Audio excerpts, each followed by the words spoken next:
Good morning and welcome back to Business AM. We are live across our social media platforms at Metropole TV KE, our SMS line 20146. Get talking to us, start tweeting us right now, and also tweet me at Tabitha Muthone. And now on to the economic review. We are joined by Mr. Abraham Muthogo. Good morning, Abraham. All right, still getting to Abraham. Okay. All right, let's begin. Where we begin at the National Treasury, which has unveiled the budget estimates for the 2020-2021 fiscal year. Under the estimates, the government intends to spend nearly 2.8 trillion Kenya shillings. Close to 80% of the budget will go into recurrent spending at nearly 2.2 trillion Kenya shillings. 584.3 billion Kenya shillings will go into development spending. Taking a look at the biggest recurrent spenders, payment of public debt, which is a fast charge on the consolidated fund services, will cost the taxpayer 904.7 billion Kenya shillings, while payment of teachers' salaries through the Teachers Service Commission will cost the taxpayer 264 billion Kenya shillings. The Ministry of Interior intends to spend 128 billion Kenya shillings, while defense will cost 106.2 billion shillings. Education will also take a huge chunk of the recurrent budget, with university education taking up just under 108 billion shillings, while early learning and basic education will cost the taxpayer 88.4 billion shillings.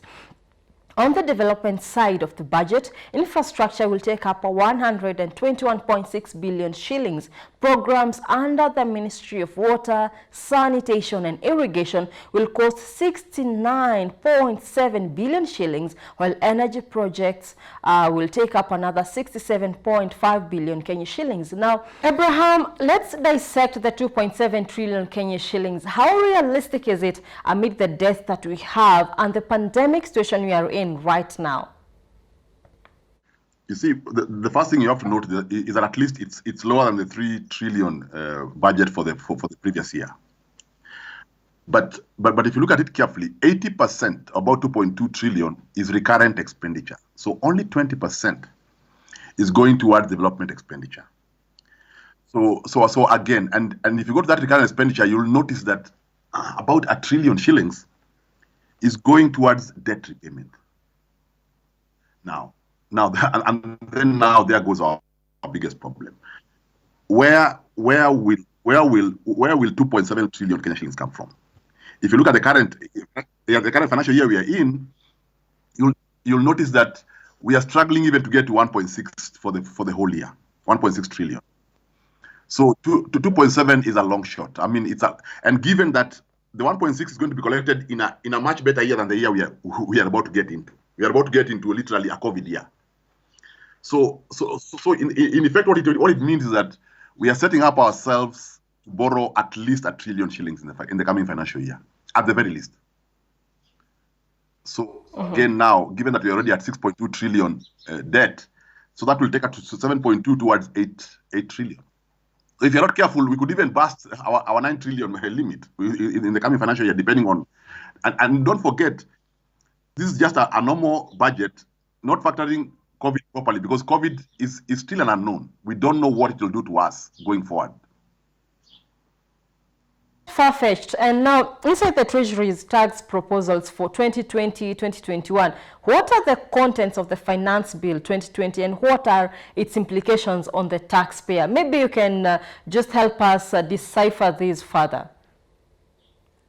You see now, and that's what I was alluding to. You see now, most of that revenue for the 2.7 has to come from taxes. Now, you want to tax an economy that is shrinking. And that's why you see, if you look at some of those tax proposals, some of them even go against normal business etiquette. Because look at the one saying that they'll tax 1% of gross revenue on companies that make losses. I'm not very sure even that if that is sound accounting, to be quite honest with you. Because in accounting, when you make losses, you get tax credits. But now here we will punish people who are making losses. So basically, what that shows me is that the pool of where they're getting their taxes from is getting smaller and smaller and smaller. But I think we've said here before, I think the strategy should be towards moving towards those people who don't pay tax. I don't think we've made enough attempts to get to those people because a lot of the Kenyan business segment does not pay any taxes. So it's upon us to come up with simple taxes. Like you see, like TOT, turnover tax, is a very simple tax. You see, those kind of simple taxes where somebody knows that I calculate 1% of my gross income and I've complied. Those are the kind of taxes we need to go for, which are not punitive and people will easily comply to. But these complicated ones that we've put in, most people will not continue paying. And what will happen as the businesses get affected by COVID, meeting this target, I don't think will be possible, to be quite honest, from where I sit. Okay, so now moving on to the loss-making farms with tax here. The question is, does the 2020 bill target loss-making farms with tax? Looking into it, loss-making farms rather will from next financial year, which starts July 2020, be required to pay tax on their gross earnings in proposed changes to the income tax law geared at addressing low compliance levels. Treasury Secretary Kuria Tan has in the Finance Bill 2020 presently before the National Assembly for approval has proposed to introduce a new section that will see all persons whose income have not been taxed elsewhere pay tax at a rate of 1% of gross earnings. The proposed levy, to be known as minimum tax, is seen as targeted at the corporates which do not pay tax on their income when they report losses. If the legislators approve the bill, the affected persons, largely companies, will start paying quarterly taxes on their income on on the 20th day of the 4th, which is April 2021, 6th, 9th, and 12th months, reflecting the tax payment schedule for corporation tax. Now, Abraham, could we say the bill is targeted at loss-making farms with tax? And what does loss-making farms with tax really mean in the first place? Just simplify it for us. If you read that, my reading of it, because with any tax measure, you have to look at what is the intention. The intention of this tax is to get to those people that declare losses, book losses. They are profitable businesses, but make book losses. Those are the people they want to go for. But if you look at it very carefully, if I am that kind of a businessman, with this new tax regime, what I will do, I will simply declare minimal profit. And it will be cheaper for me to pay tax, corporate tax on a very small profit than pay 1% on my gross turnover. So what will happen? The guys who will get hit are the ones we did not intend. There'll be collateral damage because we'll actually tax the actual loss-making companies. Because those ones are actually loss-making. There's nothing they can do about their losses, so they'll be hit. So their losses will be made bigger to the extent of 1% of turnover. So you'll find you've made a loss, then on top of that, you go back to your turnover and tax 1% and come and increase your loss. But for the companies that are putting book losses, what they will do, they'll look at which is cheaper, to declare a loss and 1% of our turnover, or declare a profit of 100,000 and then pay 30,000 to the government. You see, with that intention, we have to be sure that it hits the right people. But for me, from where I sit, I think it may end up hitting the wrong people. Because how timely is it, looking at the situation you are in right now? A lot of companies are recording losses. Yeah. No, they are. That's why I'm worried, because in that year, as you've put it very well, a lot of companies will do losses. So to punish those companies, I don't think is even moral. But if you look at that his intention was not to punish those ones. It was to get those guys who have persistently been making book losses just to avoid paying any tax. But I think that policy may need to be tweaked further to ensure that we don't get collateral damage while we're trying to get the guys who are cheating on tax. Yeah, and now nearing the filing of returns, I think it's something maybe KRA should reconsider, at least with the situation that you're in right now. Maybe say we do it next year. Could that be a likely scenario? You see what the thing is to ensure that we tax people only those, because tax is for people who make profit. So either they strengthen their monitoring team that can go out and and look at those companies that are doing losses and confirm that they actually, those losses are real. Because the last thing you want to do is to tax somebody who actually made a loss, because that one actually is immoral, and I think it even goes against the principle of what government is trying to do. Yeah. Okay. Yes, so now let's pick matters insurance, where insurers seek to cap COVID-19 bills payouts, and insurance companies are seeking to limit the amount of money. Yes, let's go down to say. Yeah, insurers seek to cap COVID-19 bill payouts, where insurance companies are seeking to limit the amount of money they can pay for each claim arising from the treatment of COVID-19, as the underwriters face the possibility of increased expenses related to the respiratory disease that could push them into losses. Industry players have been meeting to develop a joint response to the directive by the Insurance Regulatory Authority, IRA, that all COVID-19 claims be settled.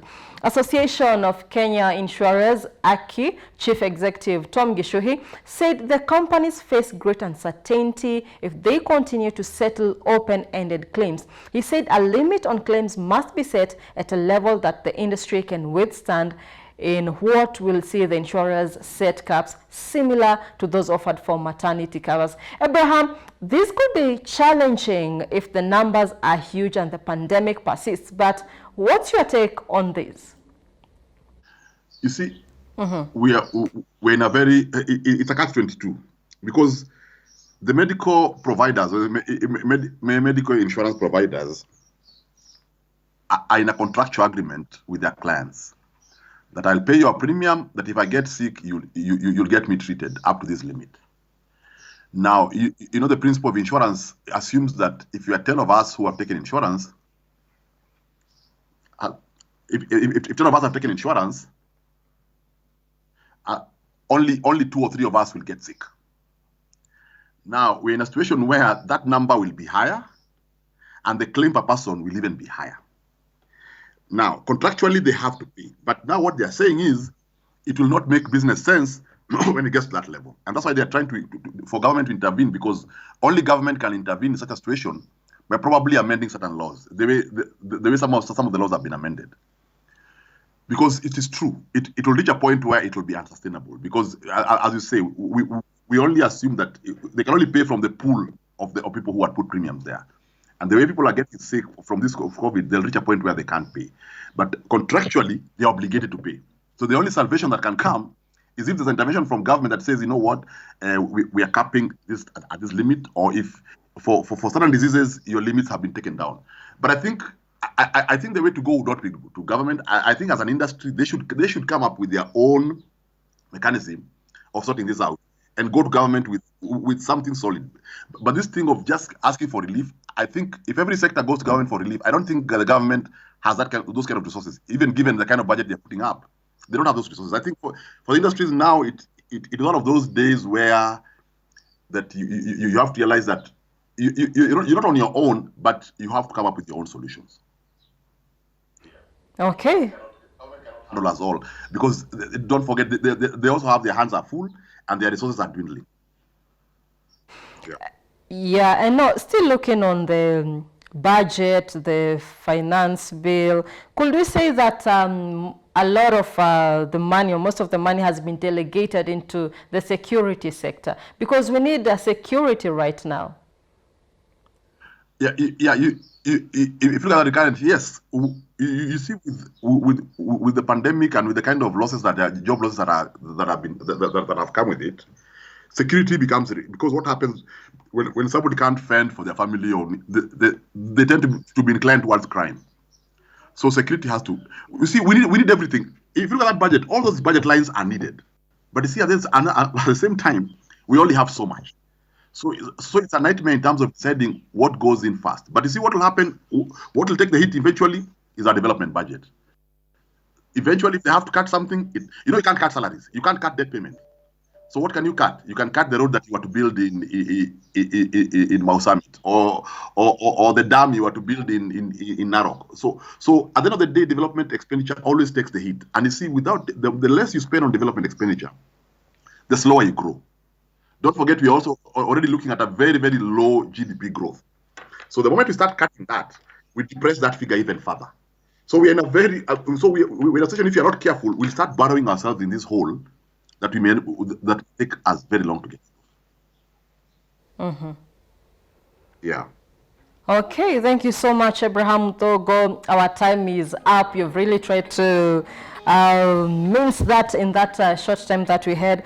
Thank you so much. And now we take a very short break, but when we do come back, a lot more lined up for you. We get talking matters, filing your returns, and KRA. Let's get grilling them.